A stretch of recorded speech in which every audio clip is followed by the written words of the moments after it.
ओम शांति। सुनते हैं आज 20 फरवरी 74 के अव्यक्त बाप दादा के मधुर महावाक्य।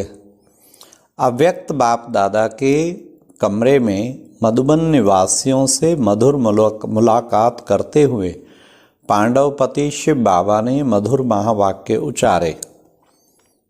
अच्छा, आज की मुरली में बाबा ने खासकर कहा कि हर श्वास, हर संकल्प के कर्तव्य में कौन से योगी सदा बन सकता है।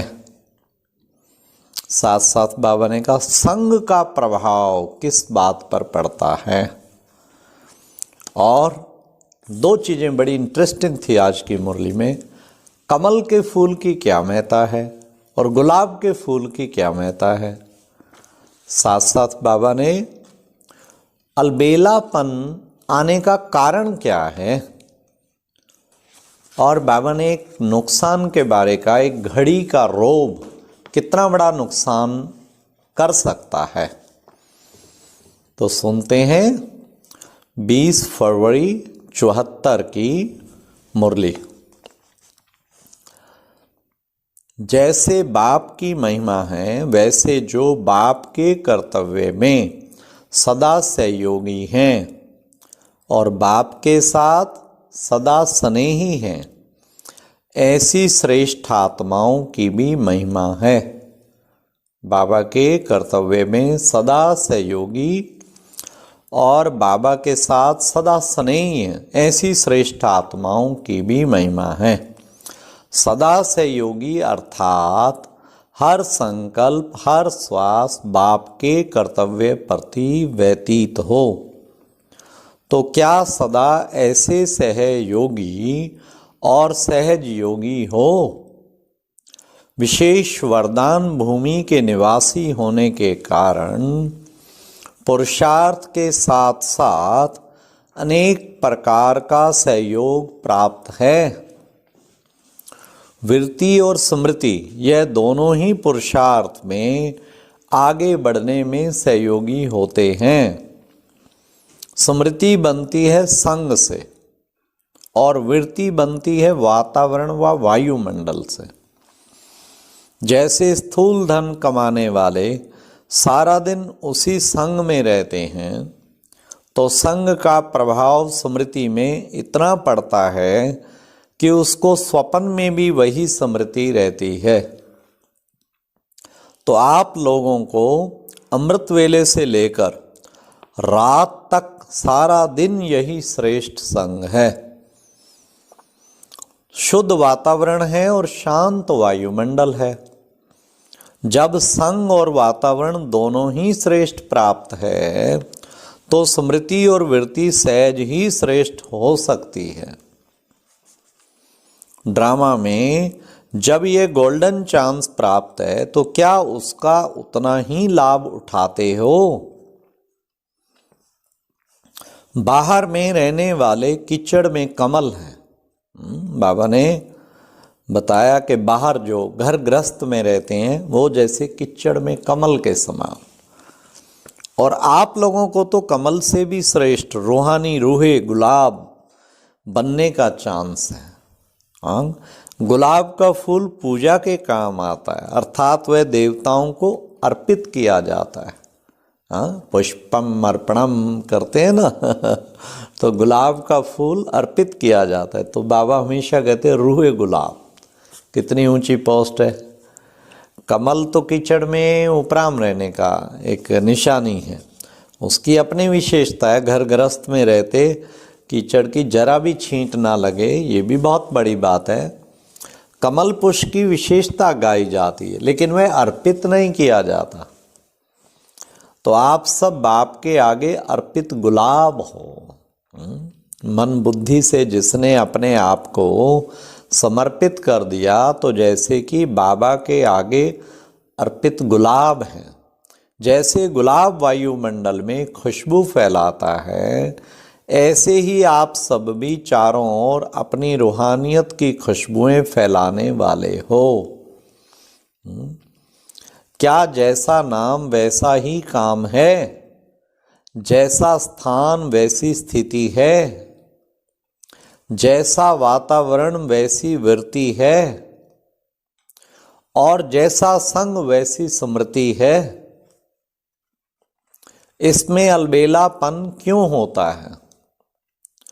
कारण कि जैसे बाप की पहचान नहीं तो प्राप्ति भी नहीं, इसी प्रकार अपने मिले हुए श्रेष्ठ भाग्य की भी पहचान नहीं तो अलबेलेपन का कारण हुआ कि ज्ञान की कमी और पहचान की कमी। इसलिए अब समय की समीपता प्रमाण संपूर्ण ज्ञान स्वरूप बनो, तभी ज्ञान का फल अनुभव करेंगे। समझा? पांडवों का किला तो प्रसिद्ध है। किला मजबूत बनाना यह पांडवों का ही कर्तव्य है। अगर स्वयं मजबूत होंगे तो किला भी मजबूत होगा। किले की दीवार क्या है? स्वयं ही तो दीवार है। दीवार के बीच से यदि एक ईंट या पत्थर भी हिल जाए और दीवार में जरा भी क्रैक आ जाए तो संपूर्ण दीवार ही कमजोर हो जाती है। क्या माया के तूफान और माया के अर्थक्वेक फाउंडेशन को हिलाते तो नहीं है, या क्रैक तो नहीं पड़ता है? किला मजबूत है ना। किला अर्थात संगठन। जब विश्व पर प्रभाव डाल सकते हो तो क्या समीप वालों को प्रभावित नहीं कर सकते? इतना सहज योगी बनो जो आपको देखते ही औरों का योग लग जावे। ये है सहज योगी की निशानी कि आपको देखते ही कनेक्शन सीधा बाबा से जुड़ जाए। इतने सहज योगी बनो। तो बाबा ने कहा इतने सहज योगी बनो। एक घड़ी का रोब सारे दिन की रूहानियत को गवा देता है। इससे तो फौरन किनारा करना चाहिए। रोब आ जाता है ना, अपने ऊपर कितना रोब आ जाता है, तो बाबा कहते एक सेकंड का रोब, एक घड़ी का रोब सारे दिन की रूहानियत को गवा देता है। इससे तो फौरन किनारा करना चाहिए। पुरुषों का ये रोब क्या जन्म सिद्ध अधिकार है तो सब आत्मा ही है, तो सब आत्मा ही। तो बाबा ने कहा आत्मा ही है ना। स्नेह की भी उत्पत्ति तब होगी जब समझेंगे कि मैं आत्मा हूं। फिर तो भाई भाई की दृष्टि में भी रोब नहीं रहेगा। यह तो कलयुगी जन्म सिद्ध अधिकार है, ना कि ईश्वरीय। ना बहन देखो ना भाई, क्योंकि इसमें भी एक्सीडेंट होते हैं। हाँ, आज कलयुगी दुनिया में बहन भाई के संबंध भी खराब हो रहे हैं। बहन भाई माना दैहिक दृष्टि तो हो ही गई ना। तब बाबा ने कितना सुंदर कहा कि भाई भाई की दृष्टि, उसमें ना रोब रहेगा, ना अपवित्रता आने की बात रहेगी, सदा ही आत्मक दृष्टि रहेगी। तो ये कितना सुंदर। आत्मा समझने से वास्तव में सारे ही विकार निकल जाते हैं। जब हम समझते हैं मैं आत्मा ये आत्मा, तो हम दोनों आत्माएं आपस में भाई भाई। जब हैं ही आपस में भाई भाई तो फिर काम वासना तो आ ही नहीं सकती, काम दृष्टि तो आ ही नहीं सकती। भाई की भाई के प्रति गुण विशेष होगी ना, शुभ कामनाएं होंगी ना।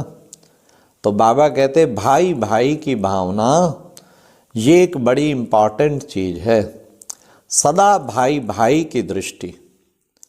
तो बाबा ने कहा कि भाई भाई की दृष्टि में भी रोब नहीं रहेगा। यह तो कलयुगी जन्म सिद्ध अधिकार है, ना कि ईश्वरीय। ना बहन देखो ना भाई देखो। हाँ, फिर आप देखेंगे भाई भाई की दृष्टि में पहले तो काम वासना खत्म, क्योंकि बाबा ने कहा जहाँ शुभ कामना है वहाँ काम विकार तो आ ही नहीं सकता। फिर क्रोध खत्म, क्योंकि मैं भी प्रेम स्वरूप आत्मा, ये भी प्रेम स्वरूप आत्मा, तो आत्मा आत्मा भाई भाई प्रेम स्वरूप, तो क्रोध कहाँ से आएगा? शांत स्वरूप, तो क्रोध कहाँ से आएगा? तो आत्मिक दृष्टि क्रोध को भी खत्म कर देती, आत्मिक दृष्टि लोभ को भी खत्म कर देती कि भाई मुझे आत्मिक लोभ पैदा हो जाता, रूहानी कमाई का लोभ पैदा हो जाता। मोह को भी खत्म कर देती कि हम सब आत्माएं एक समान हैं, और अहंकार भी खत्म हो जाता। तो बाबा कहते कि ये सब चीज़ें बहुत ही ऊंची स्थिति इससे बन जाती। तो एक भाई भाई की दृष्टि, बाबा ने कहा बस इस पर पूरा जोर दो, हम सबको भाई भाई देखें। इसके लिए क्या करें? हर वक्त स्वयं को मस्तक मणि अकाल तख्त पर जैसे मैं बैठी हुई हूँ, और दिन भर जिससे बात करो जैसे मैं आत्मा आत्मा भाई से बात कर रही हूँ। सब रूहें चमक रही हैं, सारा रूहानी तारा मंडल नजर आना चाहिए, तो उससे भाई भाई की दृष्टि स्वतः ही हो जाएगी। तो बाबा ने कहा ना बहन देखो ना भाई देखो, क्योंकि इसमें भी एक्सीडेंट होते हैं, इसलिए सदा ही आत्मा देखो, तभी इस दृष्टि की प्रैक्टिस कराई जाती है। मैं पुरुष हूँ, इस स्मृति से पांडव गल गए। शरीर से गलने का अर्थ क्या है? शरीर की स्मृति से गलना। पांडवों का गायन है कि सब गल गए।